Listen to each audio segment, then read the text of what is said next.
Bismillahirrahmanirrahim. Dear students, welcome to Computer Organization and Assembly Language. हम एक एक करके असम्बली लैंग्वेज की जो निमोनिक्स हैं या इंस्ट्रक्शन की टाइप्स हैं उनको कवर कर रहे हैं। लास्ट टाइम हमने एडिशन और सब्ट्रैक्शन के बारे में विद एग्जांपल्स पढ़ा। आज का हमारा मौजू है multiplying binary data using MUL and IMUL instructions. हमारे पास अनसाइंड डाटा के लिए असेंबली लैंग्वेज में MUL इंस्ट्रक्शन मौजूद है और साइंड डाटा के लिए IMUL इंस्ट्रक्शन मौजूद है। ये दोनों इंस्ट्रक्शंस ही कैरी और ओवरफ्लो फ्लैग को अफेक्ट करती हैं जब ये एग्जीक्यूट होती हैं। इनका फॉर्मेट आपको स्क्रीन पर नज़र आ रहा है। शुरू में आप कोई भी लेबल इस्तेमाल कर सकते हैं, इट इज़ ऑप्शनल। इसके बाद आप MUL या IMUL कोई भी एक निमोनिक जो आपके डिपेंड्स ऑन कि आपके पास ऑपरेंड साइंड है या अनसाइंड है। अगर साइंड है तो IMUL और अगर अनसाइंड है तो MUL का निमोनिक इस्तेमाल करें। उसके बाद रजिस्टर या फिर मेमोरी जो है उसका आपने रेफरेंस देना है। तो ये आप देख रहे हैं, बड़ा क्लियर है कि ये वन एड्रेस इंस्ट्रक्शन है। इसमें दूसरा एड्रेस जो है ये इम्प्लिसिट है। इम्प्लिसिट कैसे कि जो आपका सोर्स ऑपरेंड है वो तो आपने बता दिया, लेकिन डेस्टिनेशन ऑपरेंड जहां पर डाटा होल्ड होगा, जहां पे जवाब आएगा, वो इम्प्लिसिटली माइक्रो प्रोसेसर खुद उसको मैनेज करेगा। और इस केस में मल्टीप्लाई और आई मल्टीप्लाई के केस में हमारे पास अकोमुलेटर रजिस्टर ही जो है वो डाटा होल्डर के तौर पे काम आता है। यहाँ पर अकोमुलेटर रजिस्टर के तौर पे हम AX रजिस्टर को लेते हैं अगर 16 बिट हो, अगर 32 बिट हो तो फिर हम एक्सटेंडेड AX, और अगर हमारे पास बाइट हो तो AL या AH को हम लेते हैं। यानी बुनियादी तौर पे हम अकोमुलेटर रजिस्टर के तौर पे AX रजिस्टर को ही लेते हैं मल्टीप्लिकेशन और इंटीजर मल्टीप्लिकेशन के सिलसिले में। मल्टीप्लिकेशन का जो ऑपरेशन है, ज़र्ब का जो अमल है, ये कैसे काम करता है? क्या इसके लिए सोर्स और डेस्टिनेशन ऑपरेंड्स दोनों का साइज सेम होना चाहिए? डेफिनेटली। अगर आपने बाइट को ज़रब देनी है तो उसको बाइट से ज़रब देनी पड़ेगी, बाइट को बाइट से ज़रब देनी पड़ेगी, वर्ड को वर्ड से और डबल वर्ड को डबल वर्ड से। यानी 8 बिट का ऑपरेंड है तो उसकी ज़रब 8 बिट के ऑपरेंड से हो सकेगी, और अगर 16 बिट का ऑपरेंड है तो उसकी ज़रब 16 बिट के ऑपरेंड से हो सकेगी। इसी तरह 32 बिट का अगर आपके पास ऑपरेंड है तो उसकी ज़रब 32 बिट के ऑपरेंड से हो सकेगी। पहले हम देख लेते हैं बाइट टाइम्स बाइट, यानी बाइट की ज़रब बाइट से। दो अगर आपके पास 1 बाइट वैल्यूज हैं तो उनको कैसे आपने मल्टीप्लाई करना है? आपका जो मल्टीप्लिकेंड होगा वो फर्स्ट ऑपरेंड जो आपका है वो AL रजिस्टर में आप सेव कीजिए, और जो मल्टीप्लायर है जो सेकंड ऑपरेंड है वो आप इस कमांड को बता दीजिए। वो भी डेफिनेटली बाइट डाटा होगा, तो वो भी किसी हायर या लो 8 बिट्स जो है किसी भी एक रजिस्टर की, उसमें उसको आप रखिए और रखने के बाद उसको मल्टीप्लाई के की कमांड को प्रोवाइड कर दीजिए। तो जब आप ये काम कर देंगे तो अब आपके पास जो मल्टीप्लायर है वो आपने खुद सेव किया है किसी भी लोअर या high bits of any CX, DX या BX रजिस्टर के किसी भी लोअर बिट्स में आपने अपने मल्टीप्लायर को सेव कर लिया। जबकि आपका मल्टीप्लिकेंड जो है वो आपने, एक पक्की बात है, इसमें AL रजिस्टर में ही आपने सेव करना है। वो आप मूव की कमांड से करेंगे, तो मूव की कमांड से आप उसको मूव कर लीजिए। तो जब आपकी दोनों बाइट्स इन प्लेस आ गई, मल्टीप्लायर आपका CL, BL या DL में से किसी भी एक रजिस्टर में आ गया, तो आपका जो मल्टीप्लिकेंड होगा वो AL रजिस्टर में पड़ा है। अब बाइट को बाइट से आप आसानी से मल्टीप्लाई कर सकते हैं। सिंपली आपने लिखना क्या है, MUL और आगे अपना जो आपने मल्टीप्लायर है उसका जहाँ पे भी वो सेव है वो रजिस्टर आपने बता देना है। तो अब जब ये आपस में ज़रब होंगे, मल्टीप्लाई होंगे, तो इसका जो आंसर आएगा यानी जो प्रोडक्ट आएगा उसको कहाँ सेव किया जाएगा? ये आप जानते हैं, आपने छोटी क्लासेस में पढ़ा है कि जब आप किसी भी 3 प्लेस वैल्यू को 2 प्लेस वैल्यू के नंबर के साथ ज़रब करते हैं तो जो प्रोडक्ट होता है वो इन दोनों की प्लेस वैल्यूज़ का काउंट जो होता है वो सम हो जाता है, यानी 3 + 2। अब आंसर जो होगा उसकी प्लेस वैल्यू 5 होगी। इसी तरह से अगर आप बाइट को बाइट से मल्टीप्लाई कर रहे हैं तो अब जो हमारा प्रोडक्ट होगा वो 8 + 8 16 बिट का बन जाएगा खुद ब खुद। तो इसके लिए जो है मल्टीप्लिकेशन के बाद प्रोडक्ट को कहाँ सेव करते हैं, उसको AX रजिस्टर में सेव कर दिया जाता है। जैसा कि आप इस स्लाइड में देख रहे हैं, after multiplication our product is saved in AX register. आगे बढ़ते हैं। अब डबल वर्ड को जब हम डबल वर्ड से मल्टीप्लाई करेंगे, यानी 32 बिट को 32 बिट से जब हम मल्टीप्लाई करेंगे तो फिर क्या होगा?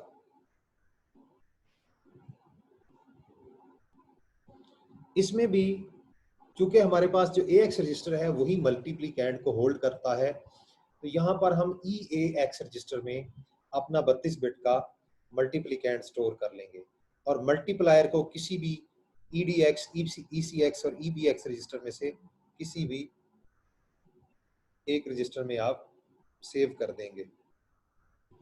जब आपका मल्टीप्लिकेंड EAX में आ गया और मल्टीप्लायर आपने किसी भी रजिस्टर में सेव कर लिया, अब आपने सिंपली कमांड देनी है MUL, उसके बाद आपने जहां आपका मल्टीप्लायर पड़ा है उस रजिस्टर का आपने नाम बता देना है। फर्ज करें इस केस में वो पड़ा है EBX में, तो आपने MUL EBX का जब कमांड दे दी, अब आपका मल्टीप्लायर मल्टीप्लिकेंड से ज़रब होगा और ज़रब होने के बाद जो प्रोडक्ट आएगा वो चूंकि 32 और 32 अब 64 बिट का हो चुका होगा, तो अब तो हमारा EAX रजिस्टर जो है वो जवाब को सेव करने के लिए नाकाफ़ी है। इसका क्या हल करती है जी असेंबली? इसका हल ये करती है कि पहली जो उसकी प्रोडक्ट की जो हाई 32 बिट हैं वो EDX में और उसकी जो लो 32 बिट्स हैं वो EAX रजिस्टर में सेव कर लिया जाता है। यानी EDX और EAX रजिस्टर के कम्बिनेशन के साथ प्रोडक्ट को 64 बिट के प्रोडक्ट को सेव कर लिया जाता है। अब एक नज़र हम दोबारा इन टेबल्स, एक टेबल की शक्ल में मल्टीप्लायर और मल्टीप्लिकेंड और प्रोडक्ट की जो हमारे पास सिचुएशन होगी उसको हम कैसे मैनेज करेंगे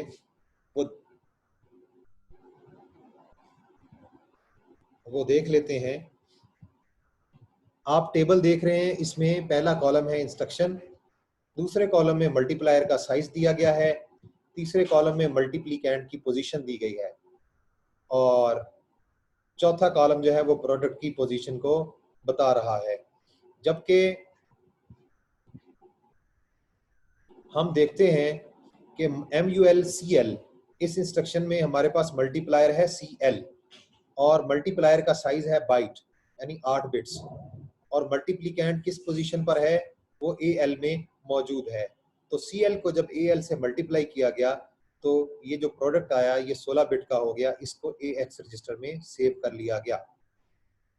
इसी तरह से जब आपने MUL BX की कमांड आप देखें, इसमें मल्टीप्लायर हमारा BX है, यानी ये 16 बिट का रजिस्टर है, इसकी साइज मल्टीप्लायर का साइज वर्ड है यानी 16 बिट है और मल्टीप्लिकेंड हमारा इस सूरत में AX में सेव है, ये भी 16 बिट है। अब 16 बिट को 16 बिट से मल्टीप्लाई किया गया, प्रोडक्ट हमारा आ गया 32 बिट का।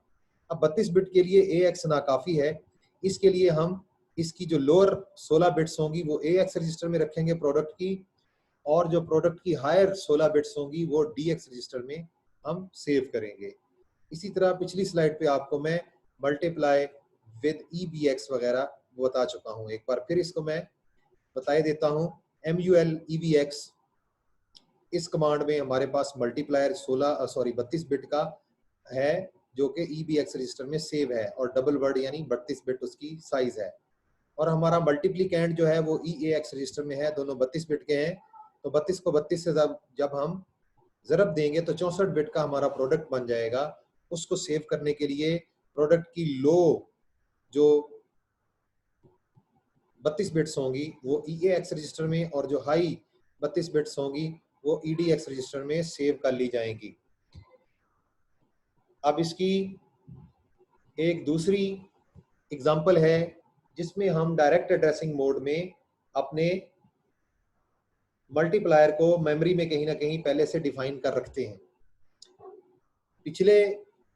आपने पिछली स्लाइड में देखा कि मल्टीप्लायर हमारा किसी रजिस्टर में था, लेकिन यहाँ पर हम डायरेक्ट एड्रेसिंग इस्तेमाल करते हुए मल्टीप्लायर को मेमोरी में पहले से डिफाइन कर रहे हैं। जैसे यहाँ पर byte 1 is defined as data byte, word 1 is defined as data word, and double word 1, D word 1 is defined as data double word value.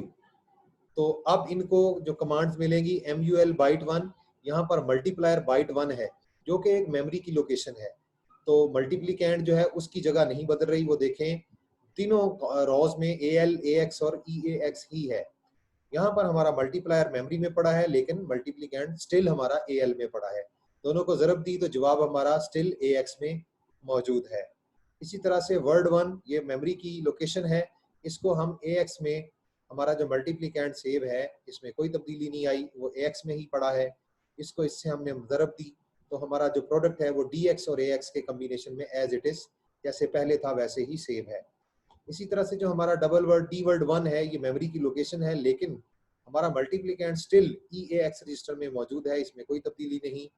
तो दोनों को मल्टीप्लिकेशन के बाद हमारा जो प्रोडक्ट है वो भी बगैर किसी तब्दीली के लो बिट्स उसकी EAX रजिस्टर में और हाई बिट्स उसकी EDX रजिस्टर में जा रही हैं।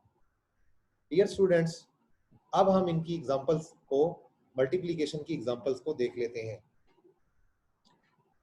हमें चूंकि मल्टीप्लिकेशन MUL जो है इसको अनसाइंड डाटा के लिए यूज कर रहे हैं, तो हम अनसाइंड डाटा ही अभी लेते हैं। यहाँ आप देखें हमने दो डाटा बाइट्स बाइट 1 और बाइट 2 जो है वो डिफाइन की हैं। बाइट 1 में हमने रखा है 80 हेक्सा, बाइट 2 में हमने रखा है 40 हेक्सा। वर्ड 1 और वर्ड 2 हमने दो डाटा वर्ड्स डिफाइन किए हैं, जिसमें वर्ड 1 में हमने रखा है 8000 हेक्सा और वर्ड 2 में हमने रखा है 2000 हेक्सा। इसी तरह से डी वर्ड 1 और डी वर्ड 2 हमने डबल वर्ड्स दो डिफाइन किए हैं, यानी 32 बिट के हमारे जो है ये मेमोरी लोकेशंस हैं। तो डी वर्ड 1 में हमने वैल्यू रखी है 0001840 हेक्सा और डी वर्ड 2 में हमने वैल्यू रखी है 0001250 हेक्सा। अब हम केस एज में हम क्या कर रहे हैं, पहले हमारी डाटा ट्रांसफर की इंस्ट्रक्शन है मूव। इसमें हम बाइट 1 यानी हमारा जो मेमोरी का एड्रेस है बाइट 1 यानी जिस मेमोरी लोकेशन में बाइट 1 पड़ा है उसको हम मल्टीप्लिकेंड बना रहे हैं, यानी 80 हेक्सा को हम AL में सेव कर रहे हैं। ये हमारा मल्टीप्लिकेंड है। उसके बाद हमने डायरेक्ट एड्रेसिंग की कमांड दे दी MUL बाइट 2, सीधा सीधा कह दिया कि बाइट 2 को अपने AL से मल्टीप्लाई कर दो। अब बाइट 2 में 40 हेक्सा है और AL में अब हमारा 80 हेक्सा है, तो 40 इंटू 80 इसको मल्टीप्लाई करके आंसर आएगा 200 हेक्सा। तो इसको कहाँ सेव मिलेगा हमें, ये हमें AX रजिस्टर में सेव मिलेगा। इसी तरह से B की कमांड हमारी देखिए, हमने मूव की कमांड दी, डाटा ट्रांसफर इंस्ट्रक्शन दी, मूव AX वर्ड 1। ये वर्ड 1 में जो वैल्यू है इसको हमने AX में मूव किया। सीधी सी बात है, जब AX की बात आ गई तो ये हमारे मल्टीप्लिकेंड के लिए है, तो मल्टीप्लिकेंड हमारा बन गया 8000 हेक्सा। अब सीधी सीधी हमने MUL की कमांड दे दी वर्ड 2, यानी वर्ड 2 में है 2000 हेक्सा। जब इनको मल्टीप्लाई किया तो आंसर आया 100,000 हेक्सा। तो ये चूंकि हमारे पास 32 बिट हैं तो इसकी जो लोअर 16 बिट्स होंगी वो AX में और जो हायर 16 बिट्स होंगी वो DX में सेव हो जाएंगी। इसी तरह से हमारे पास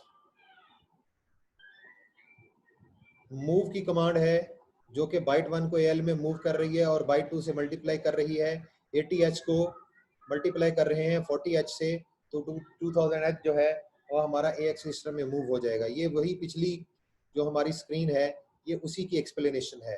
तो इसको हम स्किप करते हुए आगे बढ़ जाते हैं। अब आ जाता है इंटीजर मल्टीप्लिकेशन यानी IMUL की कमांड। ये हम साइंड डाटा के लिए इस्तेमाल कर रहे हैं। तो इसमें भी डाटा तो हमारा सेम है, byte 1 byte 2 word 1 word 2 1 D word 1 D word 2, एक मल्टीप्लायर होगा और एक मल्टीप्लिकेंड होगा। तो अब फर्क है ये है कि हम इंटीजर मल्टीप्लिकेशन की कमांड दे रहे हैं। हम क्या कर रहे हैं, मूव AL बाइट 1, हम बाइट 1 को AL में मूव कर रहे हैं। AL चूंकि हमारा मल्टीप्लिकेंड है तो अब हम इसमें क्या करते हैं, बाइट 1 को बतौर नेगेटिव वैल्यू पास कर देते हैं।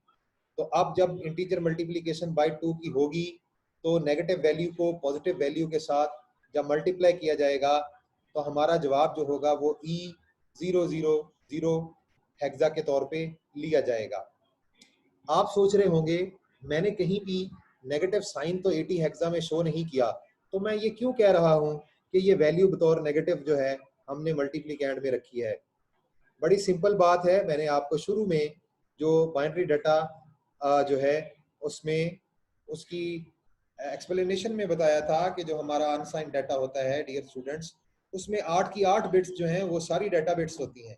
लेकिन यहाँ पर हमारी जो 80H है ये बुनियादी तौर पे 7 बिट के तौर पे ट्रीट होगा और 8वीं बिट साइन बिट के तौर पे ट्रीट होगी। लिहाजा यहाँ पर 80H जो है ये पूरी वैल्यू नहीं जाएगी, इसमें से 7 बिट्स जो हैं वो डाटा के तौर पे ली जाएंगी और इसमें से एक बिट जो है वो हमारी साइंड बिट हो जाएगी। इसी तरह से जो हमारा 40H है इसमें से भी एक वैल्यू जो हमारी बिट है वो साइन होगी और बाकी 7 बिट्स जो हैं वो हमारी डाटा बिट्स कहलाएंगी। तो बुनियादी तौर पे जो इंटीजर मल्टीप्लिकेशन होती है ये 7 बिट्स की 7 बिट्स के साथ मल्टीप्लिकेशन होती है और plus negative into positive negative ही वैल्यू आएगी। तो ये है डिफरेंस जो आपको मैंने एक्सप्लेन करना था। इसी तरह से जब हम इसको 16 बिट में लेंगे तो 8000H की वैल्यू को बतौर नेगेटिव वैल्यू AX में रखा जाएगा, यानी इसका लास्ट जो बिट होगा वो नेगेटिव बिट के तौर पे रखा जाएगा। अब इसको IML की कमांड देंगे हम इंटीजर मल्टीप्लिकेशन की, तो अब जो हमारा प्रोडक्ट आएगा 800000 इंटू 2000, तो ये नेगेटिव पॉजिटिव के साथ जब मल्टीप्लाई होगा तो इसका आंसर आएगा F000 टेट्रा 0 हेक्सा। तो इसमें भी हमारे पास जो साइन है वो जो है that has been taken into consideration using IMUL command.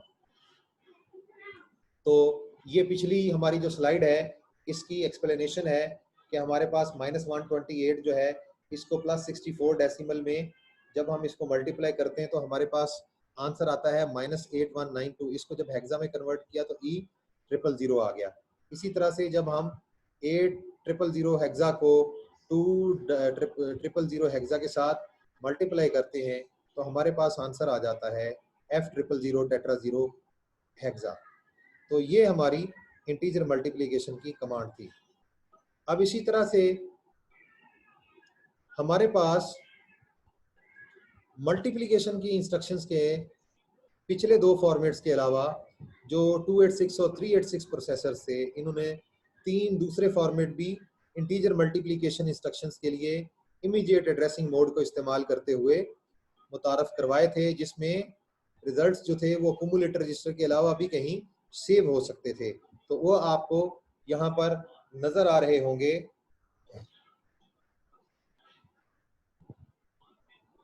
कि हमारे पास IMUL DX,25 नीचे टेबल में देखें आप, इसको हम इमीडिएट वैल्यू के तौर पे मल्टीप्लाई कर रहे हैं। मल्टीप्लिकेंड हमारा DX है और मल्टीप्लाइड 25 है, तो प्रोडक्ट भी कहाँ जाएगी, जो हमारा डेस्टिनेशन ऑपरेंड यहाँ पे लेफ्ट हैंड साइड पे DX है वहाँ हमारी और जो है वो प्रोडक्ट चली जाएगी।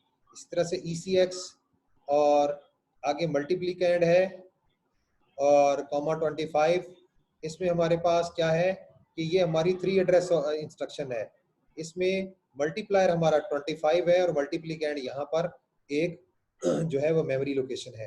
तो दोनों को हमने मल्टीप्लाई कर लिया, तो मल्टीप्लाई करने के बाद आंसर जो है हमारा लेफ्ट मोस्ट जो हमारा डेस्टिनेशन ऑपरेंड है ECX उसमें सेव हो गया। इसी तरह से bx, cx की इंटीजर मल्टीप्लिकेशन में मल्टीप्लायर हमारा cx है और मल्टीप्लिकेंड हमारा bx है। इन दोनों को मल्टीप्लाई करके हमारा प्रोडक्ट वापस जो डेस्टिनेशन ऑपरेंड bx है उसी में सेव हो जाएगा। इसी तरह से IMUL EBX, EDX, इसमें हमारे पास EDX मल्टीप्लायर और EBX मल्टीप्लिकेंड है। अब दोनों को जब मल्टीप्लाई कर लिया जाएगा तो हमारा प्रोडक्ट जो है वो EBX में सेव हो जाएगा। तो डियर स्टूडेंट्स, आज हमने मल्टीप्लिकेशन की जो कमांड है असेंबली लैंग्वेज की उसको कवर किया, उसके जितने भी फ्लेवर्स थे उनको देखा और मल्टीप्लिकेशन में अनसाइंड और साइंड जो है उसका फ़र्क देखा। बाइट की बाइट से मल्टीप्लिकेशन, वर्ड की वर्ड से और डबल वर्ड की डबल वर्ड से मल्टीप्लिकेशन को हमने देखा। Dear students, assembly language instructions से फ़िलहाल आज के लिए इतना ही। इंशाल्लाह नेक्स्ट टाइम हम नेक्स्ट इंस्ट्रक्शन के साथ हाज़िर खिदमत होंगे। तब तक के लिए अल्लाह हाफ़िज़।